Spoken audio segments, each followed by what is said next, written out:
दोस्तों, क्या हाल समाचार। चलिए भाई, आज हम लोग शुरू करने जा रहे हैं प्राचीन भारत के इतिहास में मगध साम्राज्य। इसके बाद हम लोग जो है आगे जो साम्राज्य के बारे में पढ़ेंगे वो वंश से जो है रिलेटेड होगा।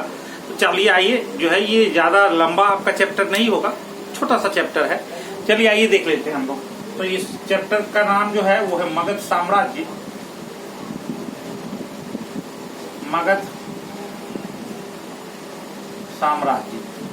मगध साम्राज्य को देख लीजिए कि 3 राजवंश जो हुए।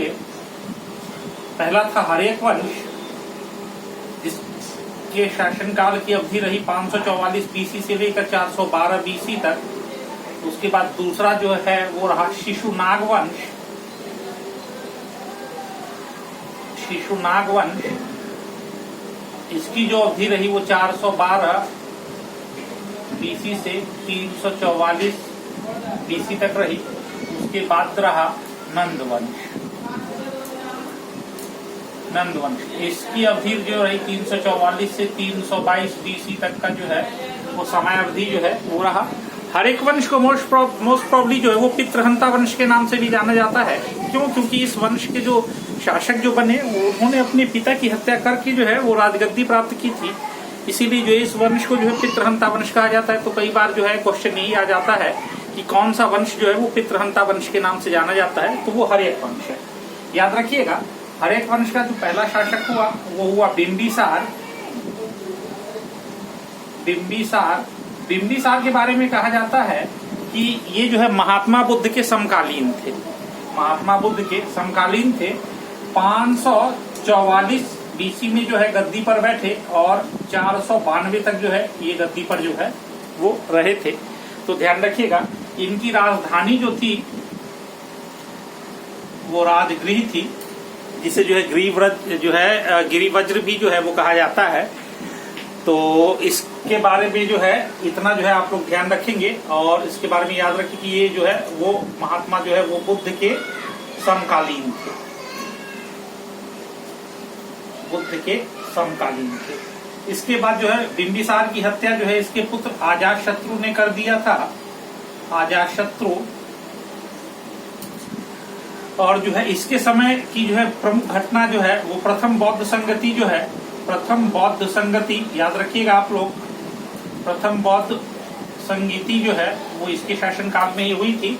क्योंकि प्रथम बौद्ध संगति जब महात्मा बुद्ध ने जो है महापरिनिर्वाण जो है प्राप्त किया था उस समय हुई थी, जो कि 483 बीसी था। तो उस समय शासक जो है वो अजातशत्रु थे। अजातशत्रु की हत्या उसके पुत्र उदयन ने की।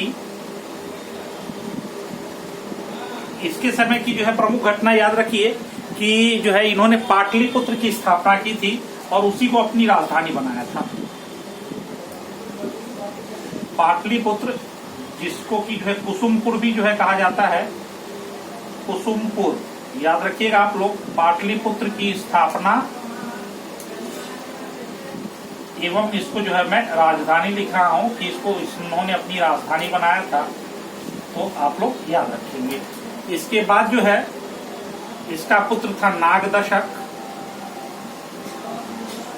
जिसके बारे में याद रखिए कि 412 ईसा पूर्व में जो है वो शिशुनाग ने जो है नागदशक की हत्या करके जो है वो शिशुनाग वंश का जो है वो स्थापना किया था। तो इस बात को आप लोग ध्यान रखेंगे। चलिए आइए हम लोग पढ़ लेते हैं शिशुनाग वंश के बारे में। तो हर्यक वंश के बारे में जो है ये मेन बात है जो कि आप लोग जो है याद रखेंगे।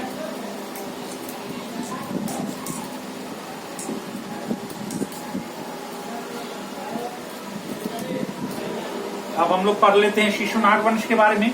तो संस्थापक जो थे इसके वो शिशुनाग ही थे। संस्थापक याद रखिएगा, वो शिशुनाग थे। और शिशुनाग के बारे में जो है एक महत्वपूर्ण बात जो है आप लोग याद रखेंगे कि इन्होंने मगध साम्राज्य को जो है बहुत ज्यादा जो है विस्तार दिया था और अपनी राजधानी जो है पाटलिपुत्र के अतिरिक्त इन्होंने जो है वैशाली को जो है अपनी राजधानी बनाया था। तो इस बात को याद रखिएगा, वैशाली को जो है वो राजधानी बनाया था। वैशाली को जो है वो राजधानी बनाया था। शिशुनाग के बाद जो है इसका पुत्र जो है कालाशोक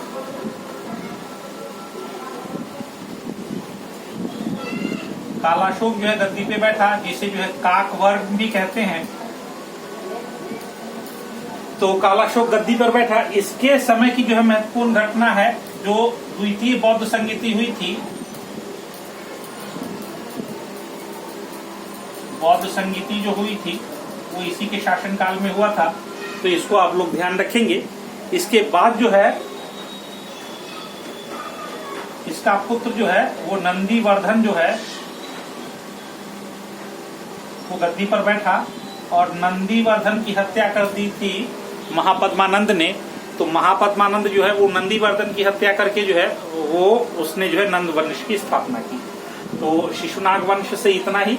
इनके शासकों को आप याद रखिएगा। क्यों? क्योंकि क्वेश्चन यहीं से बनते हैं कि कालाशोक के समय में जो है कौन सी बौद्ध संगीति हुई थी, या दूसरी बौद्ध संगीति किसके शासनकाल में हुई थी, ठीक है ना। किसने जो है वैशाली को जो है अपनी राजधानी बनाया था। तो इस तरह के क्वेश्चन जो है वो यहाँ से आपको जो है देखने को मिलेंगे। इसके बाद जो है हम लोग चल लेते हैं नंद वंश की ओर।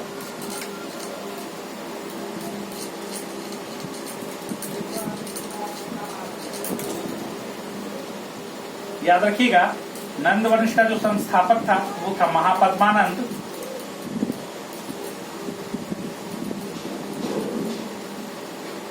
महापद्मानंद जो है वो इसका संस्थापक था।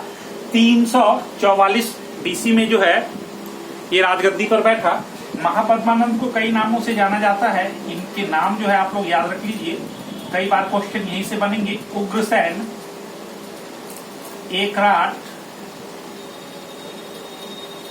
सर्वशत्रांतक, इन नामों से जो है वो महापद्मानंद को जो है जाना जाता है। महापद्मानंद के बाद इसका पुत्र जो है वो घनानंद जो है वो गद्दी पर बैठा। और घनानंद के बारे में आप लोगों को पता ही है कि चंद्रगुप्त मौर्य ने जो है वो चाणक्य की सहायता से जो है वो इसे पराजित किया था, और मौर्य वंश की जो है वो स्थापना जो है वो उस समय हुई थी। तो आप लोगों को ध्यान रखना चाहिए कि 322 बीसी में जो है वो चंद्रगुप्त मौर्य ने जो है इसे सत्ता से अपदस्थ करके जो है वो मौर्य वंश की नींव डाली थी। इसके समय की एक घटना और याद रख लीजिए जो कि मोस्ट इंपॉर्टेंट है, सिकंदर। आप लोगों को पता होना चाहिए सिकंदर के बारे में कि सिकंदर जो है वो 326 बीसी में जो है भारत विजय पर निकला था। भारत विजय पर निकला था। भारत विजय पर निकला था। सिकंदर के बारे में जो है 2-3 बात जो है याद रखिए। मकदूनिया का शासक था। मकदूनिया का शासक,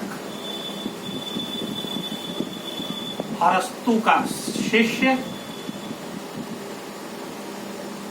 अरस्तु का शिष्य, सेल्यूकस निकेटर जो है, सेल्यूकस निकेटर जो है,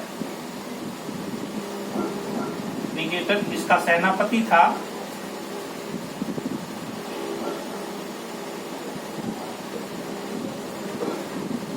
इसका सेनापति था, याद रखेंगे। और इसका जो है जल सेनापति जो था, जल सेनापति वो था नियार्कस।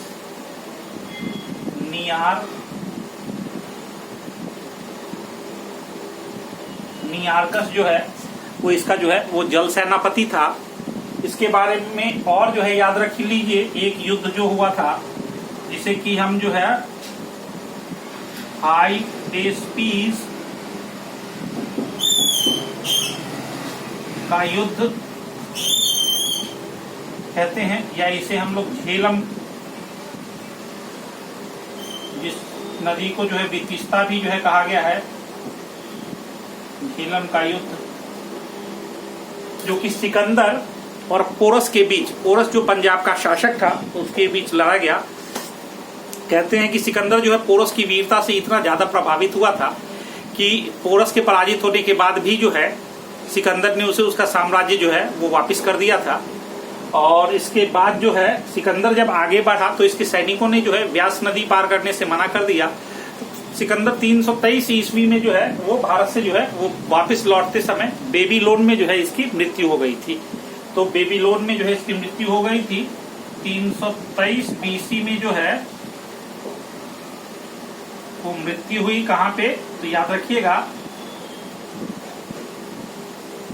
बेबीलोन में जो है इसकी जो है वो मृत्यु हो गई थी।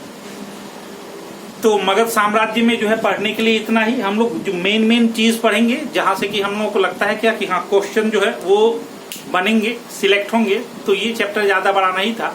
इसके बाद जो है हम लोगों का जो है वो मौर्य वंश जो है वो शुरू होगा। तो मौर्य वंश में हम लोग जो है चंद्रगुप्त मौर्य, बिंदुसार, अशोक, इस सब के बारे में पढ़ते हुए जो है आगे बढ़ेंगे। तो चलिए मिलते हैं अगली क्लास में। धन्यवाद।